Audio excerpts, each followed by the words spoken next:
Hello and welcome to this episode of the Chamber Connect podcast from the Huron Chamber of Commerce.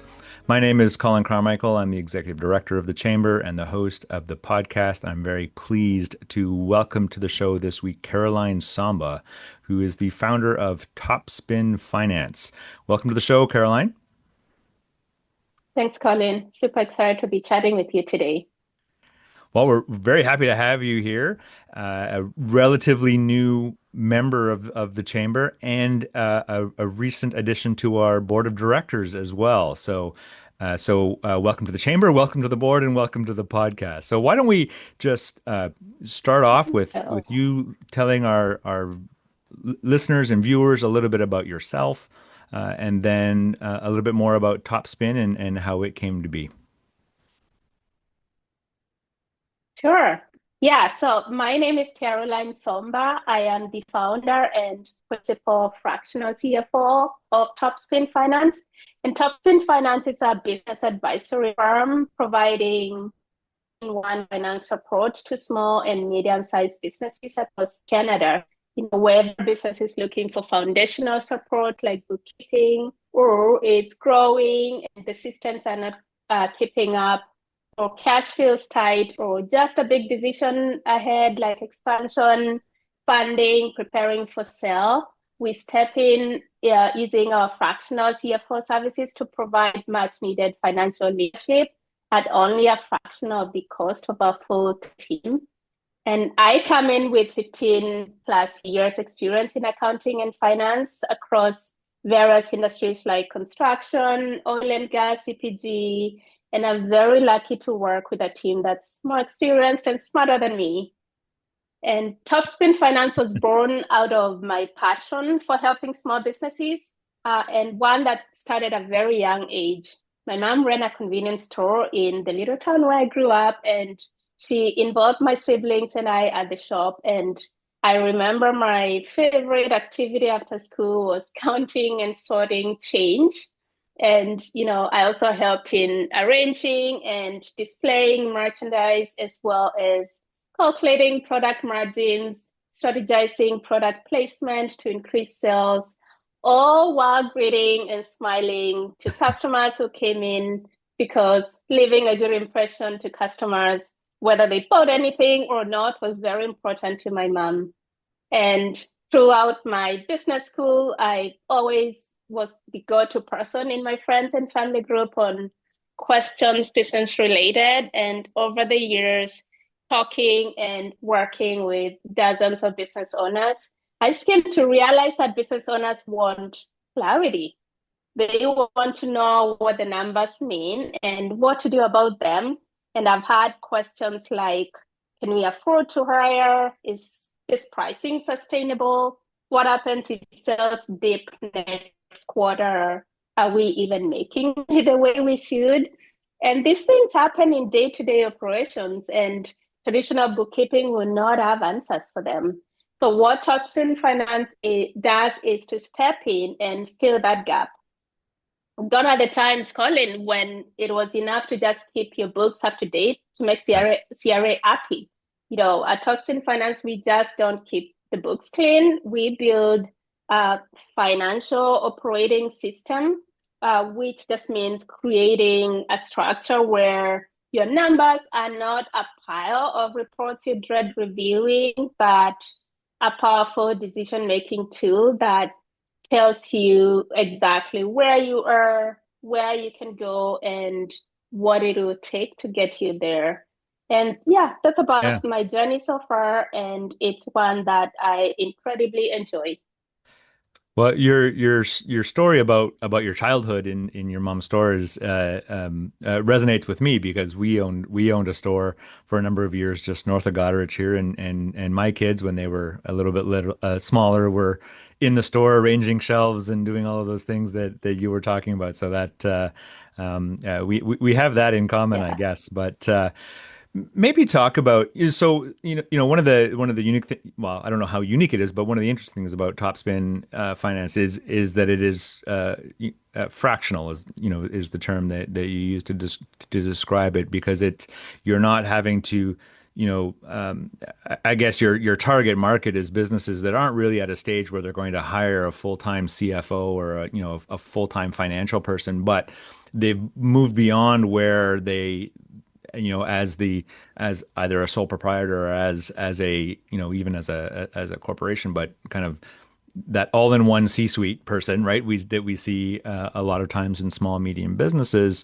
that they've reached, their capacity to make sound financial decisions and strategic thinking around finance. So maybe just talk a bit more about, the types of businesses that you work with, and how you fit that niche in between kind of the larger businesses and the very small businesses. Yeah, sure. So we work with project-based businesses. So think of any business that starts a project with that specific timeline.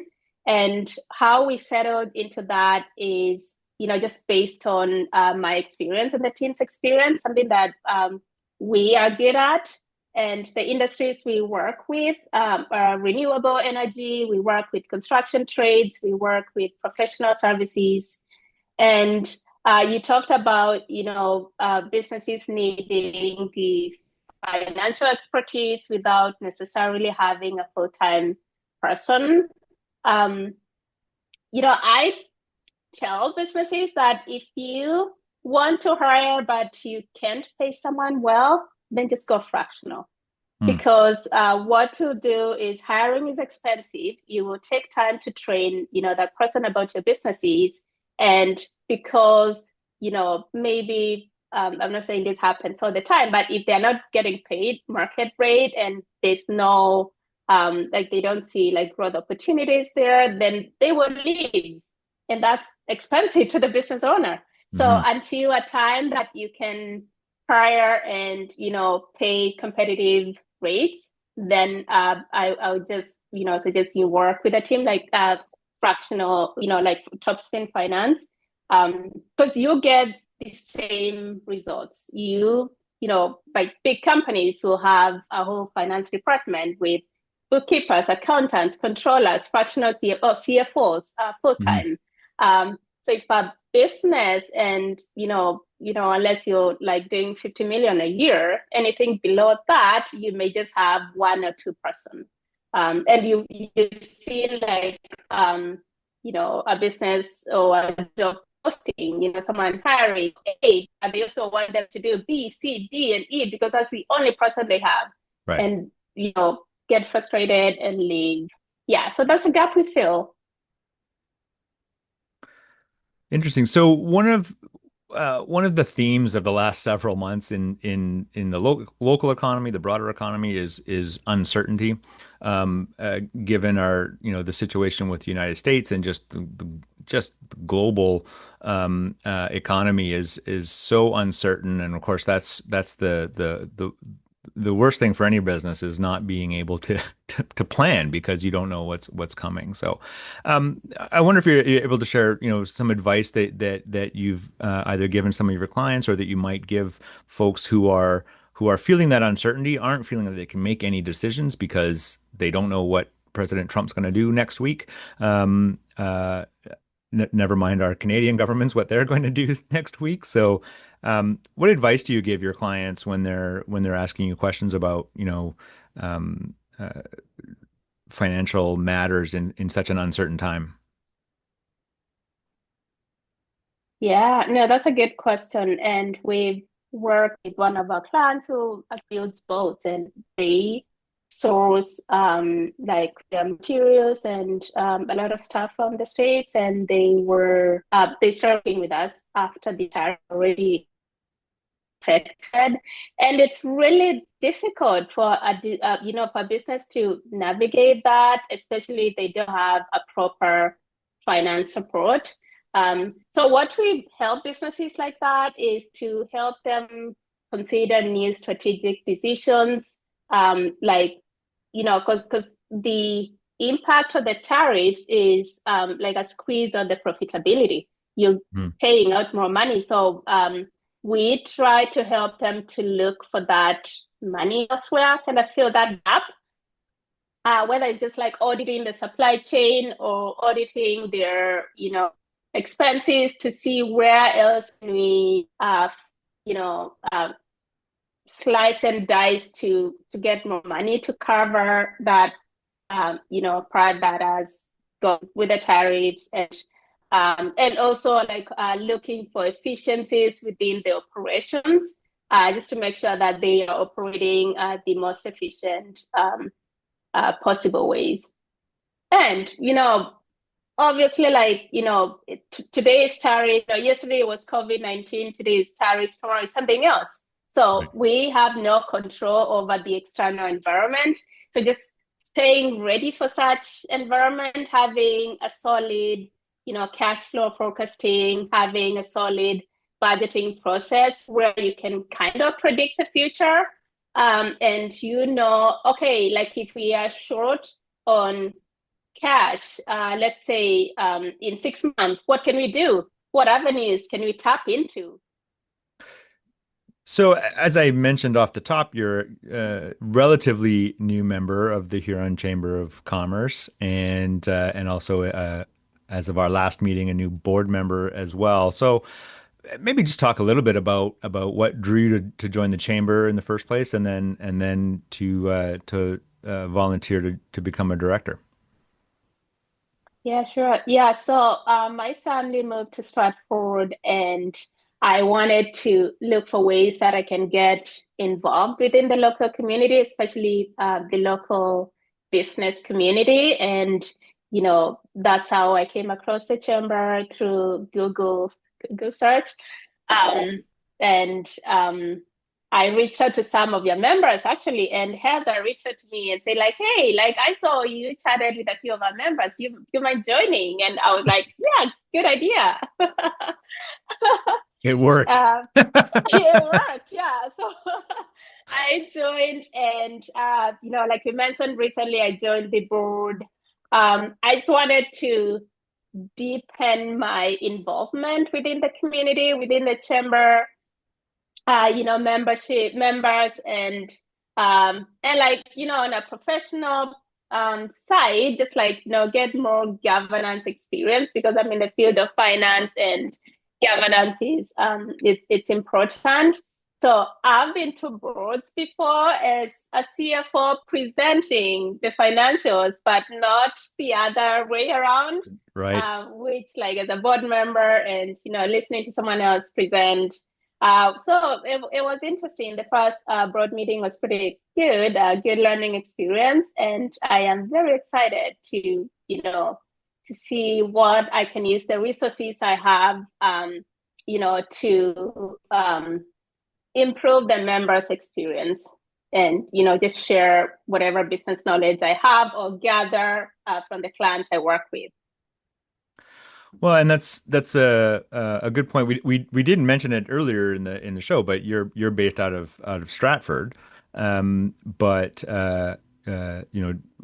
this is the Huron Chamber. But I mean those borders don't mean much in a lot of businesses like yours, where you can work, in Huron County, from Perth County without any trouble, and it's one of, I think, the big changes in the last, I don't know, 10 years. COVID certainly accelerated things where those physical barriers don't mean as much anymore, right? I mean, we're doing this over Zoom, and Yeah, and you can especially in the service industry, well, professional services industry, you can and that fractional method, you can do it from almost anywhere. It's nice that it's relatively, just nearby and just across the county line, as it were, in Stratford, and we have yeah. great relationship with Stratford. We have I should mention, members, quite a few from outside of Huron County, but who work with clients in Huron County or have business in Huron County, and so it's not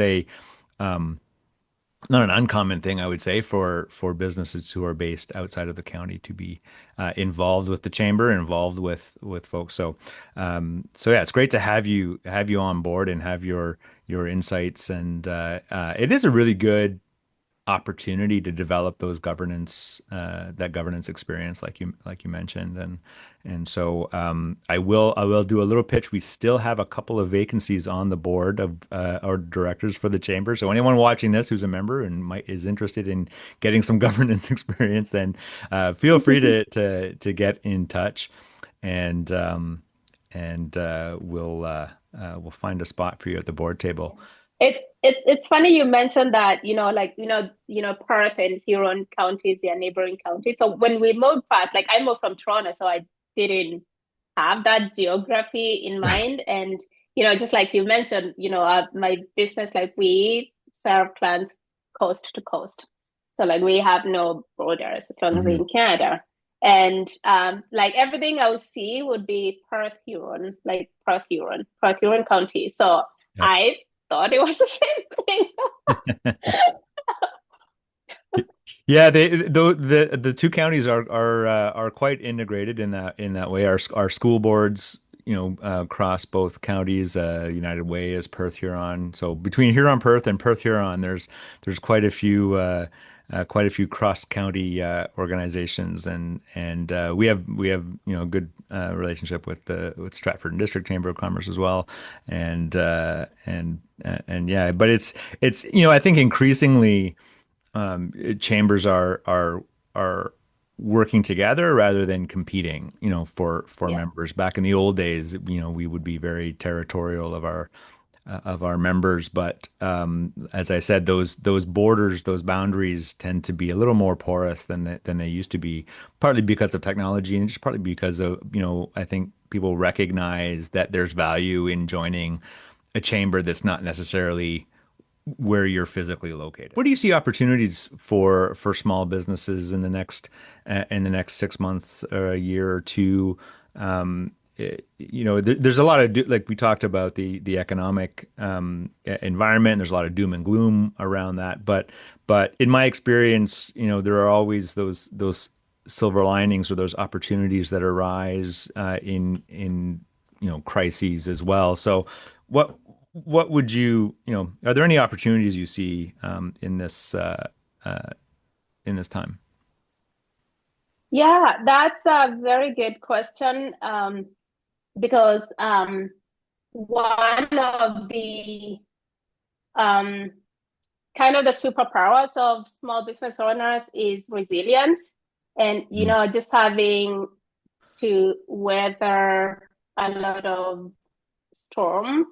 I can frankly tell you, like, some businesses are still feeling the impact of COVID to sure. date, Yeah. especially those that had to transition from brick and mortar to online, or they just, like, their profitability dipped so much that they're still trying to recover their balance sheet. So like resilience is the name of small businesses. And in terms of opportunities, and I know I touched on this, like gone are the days when, you just have your profit and loss, your balance sheet, just like, hey, CRA, like here are my books, they are ready for taxes. Yeah. And all gone. Like I feel like businesses are demanding more, and there's that opportunity to guide them through that, because before the word strategy usually like is well, resonate to bigger businesses.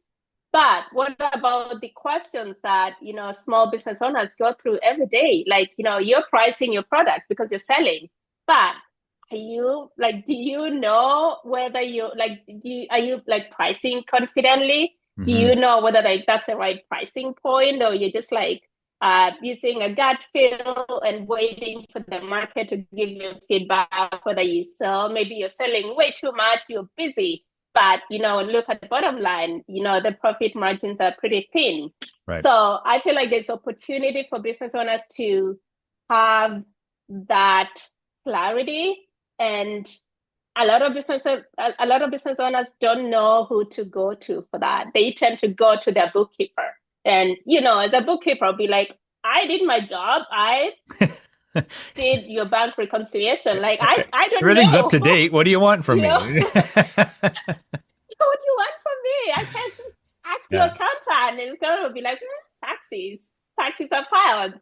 Yeah. So just like having firms like like Topspin Finance and many others that are available. Again, due to technology now, you can hire a business, like a professional services firm in a different province, in a different Yeah. county, and you still get the same services that you would for someone local. Obviously, it's nice to work with someone local because they understand the challenges that, the local challenges around.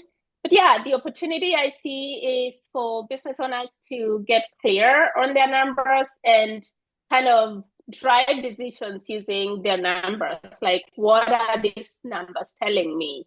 Like, like I'm keeping 50 cents on the dollar. Well, if after I pay my overheads, what does that mean? Was that the same last year and the year Mhm. before? Do I think I'll be able to achieve that next year? If, I'm keeping 50 cents on the dollar and yesterday I kept 30 and the other day was minus 40, then I need to, minus 40. I need to go and audit what caused this. How did we get to here?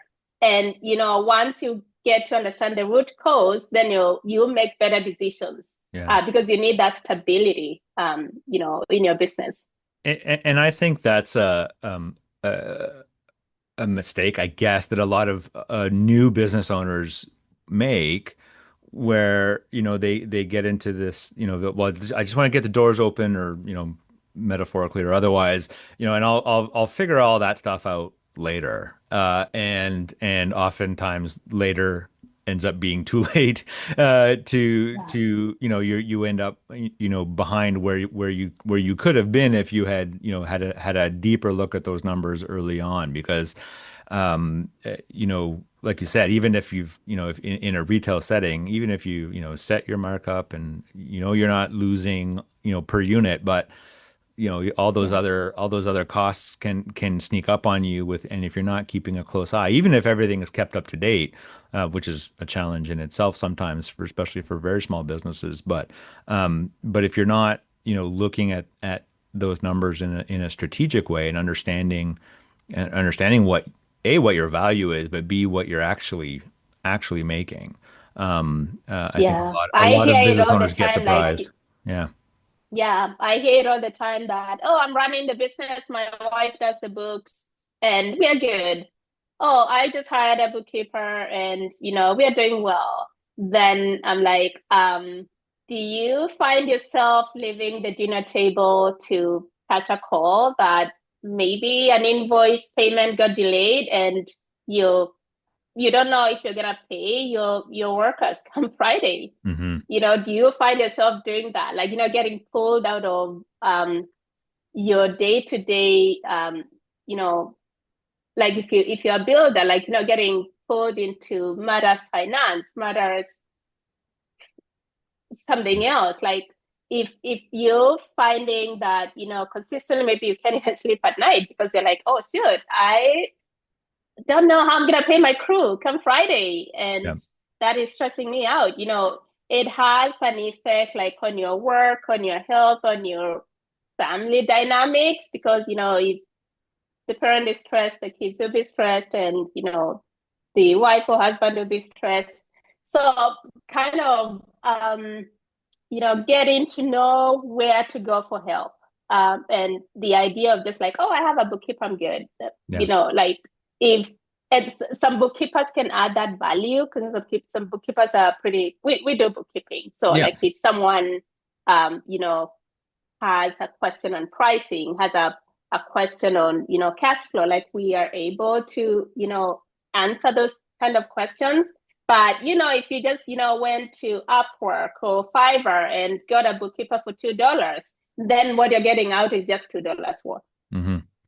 Well, and uh, so we see this a lot in human resources as well, where so I mean, if you own a construction company, you didn't start that business to do human resources, and you didn't start it to do finance, right? You started that business to build stuff, and the finance stuff and Yeah. the human resources, like that's that extra stuff that probably you don't like, probably you're not good at, and it's the stuff you have to do, and it tends to be the stuff that gets pushed aside and doesn't get done.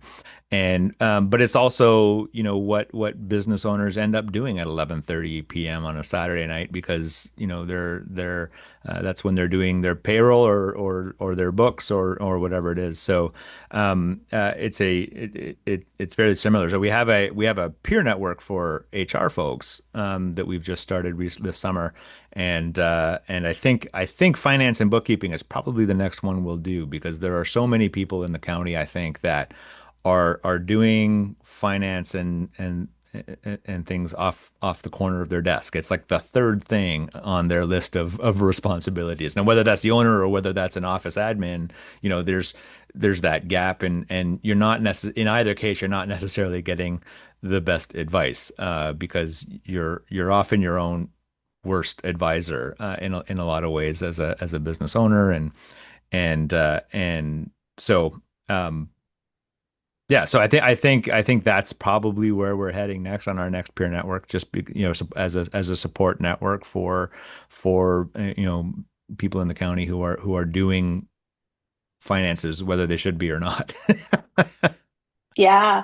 Yeah, I think that's a great opportunity. And, just to have someone who knows what they're doing, someone who has experience to ask that real quick question about what's going on in your business that you can't figure out and you're not getting answers for.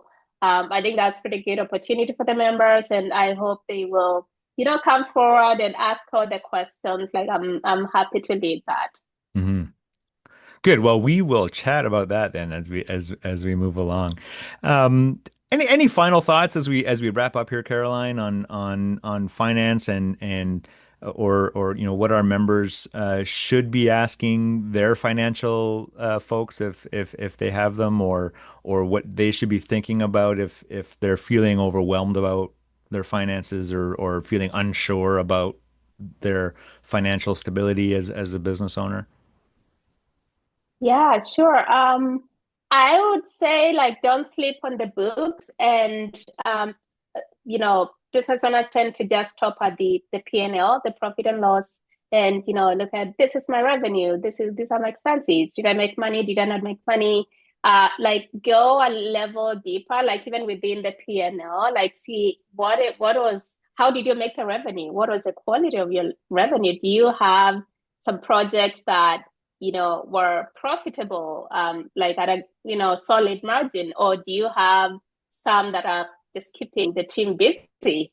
And that way, then you know where to focus your effort on. Because if something is just keeping the team busy, then it's probably not worth your effort. You can invest more into the more profitable products or projects. And secondly, like your statement of cash flow, a lot of businesses sleep on that, but that is, how they say, cash is king. Cash is king, cash is queen, whatever you want to say. Your business, like, cash is the oxygen that is supporting your business. So if you don't track, like, even if you're not forecasting, the next 13 weeks or the next, whatever future timeline that you want to forecast, just looking at the evolution of your operating activities. Like, am I making money from my operations in day to day? Do Right. I have any cash leakage, and where did it come from? Was it a big payment that was unexpected and I just had to settle the bill because I did not have any option? Or, just like looking at that, and like preparing um, how to like, if you run out of cash, like, do you know how much time is left if today you stop making revenue? A lot of businesses are on a run, and if that person gets sick, then the business stops. Right. So how long do you have to keep the lights on? Like, your cash runway will answer that question. And if you don't look at the statement of cash flow, like, this is like from a very simple financial perspective. So if you don't look at that, you don't know, how long you can keep the lights on. If anything happened, you don't know what risks and opportunities you have. And lastly, the balance sheet, probably you don't have to look at it every time, but it does tell you the health of your business for the time that your business has existed. Do Hmm. you have negative equity? Like assuming your books are clean and, like everything is, coded correctly. So like if you're That carrying that negative that that's a equity, big like, assumption sometimes, I think. But yeah, that's a big assumption because it's funny because, people will tell you like, oh, I'm good. My books are up to date. I filed taxes. And you take a look and you're like, oh my, like yeah, how, how are you doing? yeah. How how does this make sense? But yeah, good. Yeah. So I'll just say, like in summary, look at your financials and try to answer the question, like, what can I do with this, and what do I need to get to where I need. If you have expenses that are supporting your revenue generation, then do you need to trim the fat? If you have extra employees that you're just like looking for ways to keep them busy, do you need that? Yeah, And, like those questions can be answered by just looking at your financials and probably talking to someone who knows what they're doing. great. Well, it's been lovely chatting with you today, and I look forward to working with you on the board of directors. And I'm sure I'll bump into you at an event sometime soon. And I hope some of our viewers and listeners have gotten a few little nuggets out of this conversation, and so I'll just say if anyone wants to get in touch with Caroline at Topspin, of course, you can find Topspin on the directory on the chamber website, and then I assume you have a website as well. Yeah, we have our website is topspinfinance.com, and we are Topspin Finance on all social media Awesome, platforms. good. All right. Well, I until I see you again. Thanks again for coming on the podcast, and have a lovely rest of your day. Thank you so much for having me.